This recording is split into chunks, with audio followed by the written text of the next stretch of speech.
এর আগে আমরা দেখেছি প্রজেক্ট কি এবং প্রজেক্ট কিভাবে তৈরি হয়, প্রজেক্ট কেন হয় অর্গানাইজেশনে। এখন আমরা দেখব প্রজেক্ট ম্যানেজমেন্টটা কি। So what is project management? তো according to PMI means project management institute, যারা স্ট্যান্ডার্ডাইজ করেছে প্রজেক্ট ম্যানেজমেন্টগুলোকে। তো তারা যেটা বলতেছে, project management is the application of knowledge, skills, tools and techniques. এই দুটি একসাথে আমরা উচ্চারণ করতে পারি, tools and techniques, to project activities to meet the project requirement. তো প্রত্যেকটা প্রজেক্ট আমরা দেখেছি যে কোনো একটা রিকোয়ারমেন্টের উপর বেস করেই, কোনো ডিমান্ডের উপর বেস করেই তৈরি হয়।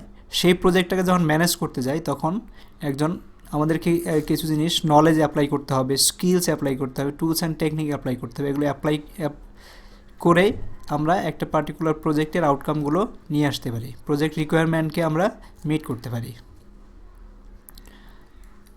তো যদি দেখি, project management is accomplish through the appropriate application, integration of 42 logical group,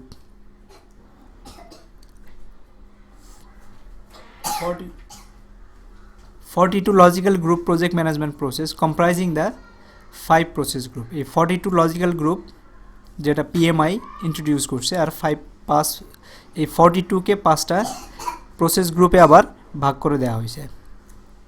এগুলো আমরা দেখব। তো প্রসেস গ্রুপগুলোর মধ্যে যেটা আছে, একটা হচ্ছে ইনিশিয়েটিং। প্রজেক্টটা যখন ইনিশিয়েট করা হয় তখন কী কাজ আমাদের করতে হবে, কী কী প্রজেক্ট অ্যাক্টিভিটিসগুলো আছে, কী কী knowledge, skills, tools and technique apply করতে হবে সেটা বলবে। দেন প্ল্যানিং।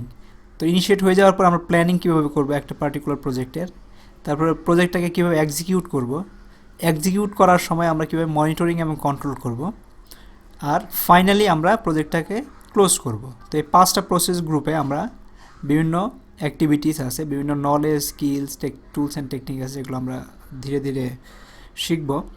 তো এই 5টা প্রসেস গ্রুপ নিয়ে আমাদের অ্যাকচুয়ালি কাজ হবে।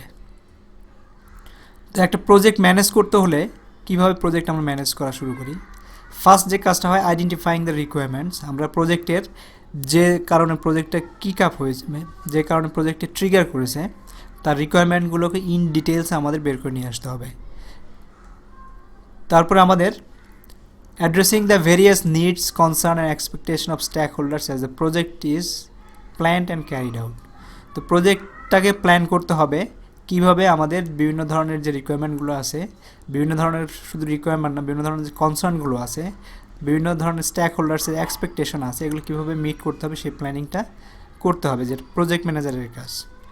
So balancing the competing project constrain, balancing the competing project constrain including but not limited to, যেগুলো আমাদের কনস্ট্রেইনগুলো আছে সেগুলোকে ব্যালেন্স করতে হবে। সেটা হচ্ছে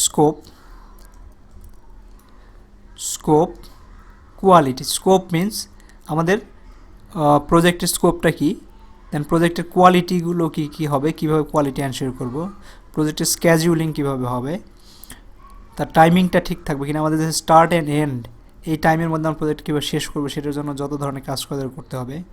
বাজেটিংটা কীভাবে হবে, প্রজেক্টের কস্টিং, বাজেটিং বা এক্সপেন্স কীভাবে ম্যানেজ করা হবে, রিসোর্স এবং রিস্ক, এগুলো কনস্ট্রেইন, এইগুলো আমাদের কনসিডার করতে হবে যখন প্রজেক্ট করতে যাই। Scope, quality, schedule, budget, resource and risk, তো এগুলো ম্যানেজ করতে হবে।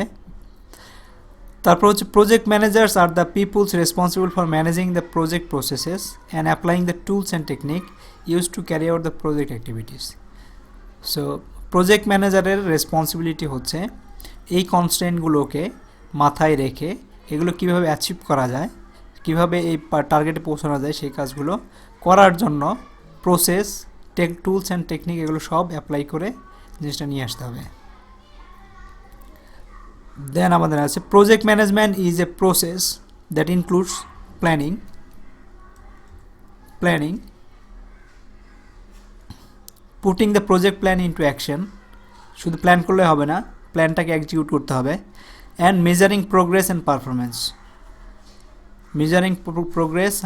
পারফরমেন্স, আমরা যে এক্সিকিউট করলাম সেটা আমাদের প্ল্যানিংয়ের সাথে কীভাবে যাচ্ছে সেই প্রোগ্রেস এবং পারফরমেন্সটাকে মেজার করতে হবে। তো একটা ছোট্ট জিনিস মনে রাখি, ম্যাক্সিমাম ক্ষেত্রেই দেখা যায় প্রজেক্ট ম্যানেজাররা প্রজেক্ট প্ল্যান বলতে বুঝে স্ক্যাজিউল, কিন্তু স্ক্যাজিউল প্রজেক্ট প্ল্যানিং না, এটা পার্ট অফ স্ক্যাজুলিং। একটা টাস্কের স্ক্যাজুল করা, it's part of planning but not planning, it's not a project plan. So thank you very much.